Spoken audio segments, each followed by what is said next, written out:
You may have noticed people do not always agree on the true nature of crime. For example, I consider myself a crime fighter, even as I work outside the law to do it, and typically ignore what I consider to be non-violent crime.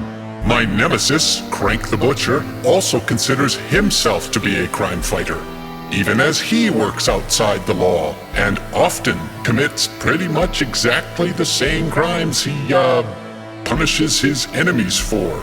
But hey, this isn't about who's right and who's a murderous asshole. Okay, it's kind of about that, but not really, but kind of. It's complicated. I only bring it up to illustrate one of my reasons for wanting to do this in the first place. The word crime means different things to different people. For some, it's a purely legal term. For others, its moral meaning takes priority. And for more than a few, it may just be an arbitrary label for how they get paid.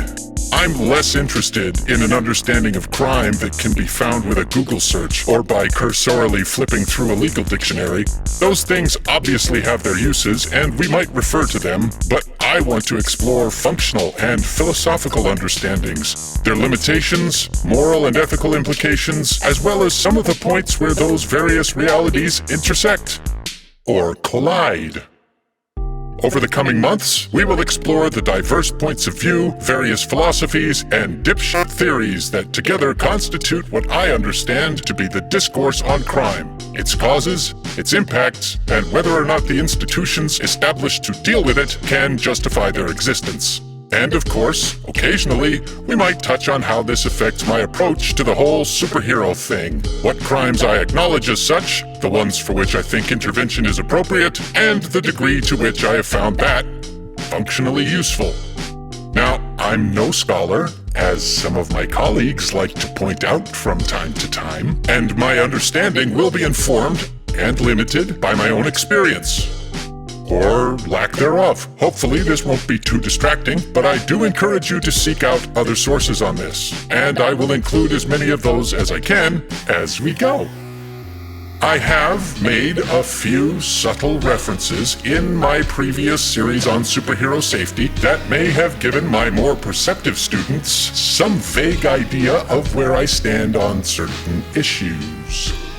But other points of view can be interesting, and I do want to give competing lines of thought on the subject a fair shake. Even if it's just to shake them out and find them empty.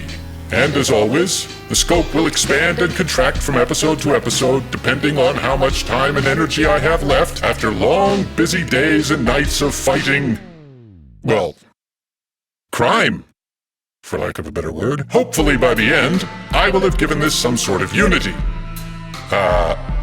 Look, I like answers, but it seems likely to me that this exercise will raise more questions than it answers. The best I can really hope for is that it will raise good questions. Good questions. And that you'll like and subscribe.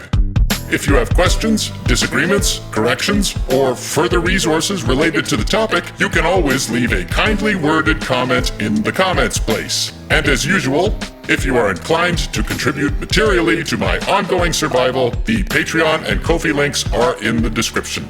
We'll begin in the next episode with an exploration of the moral and, yes, precious few legal implications of using your telepathic abilities to read people's thoughts. Until then, this is the Silver Samaritan saying good luck and stay safe.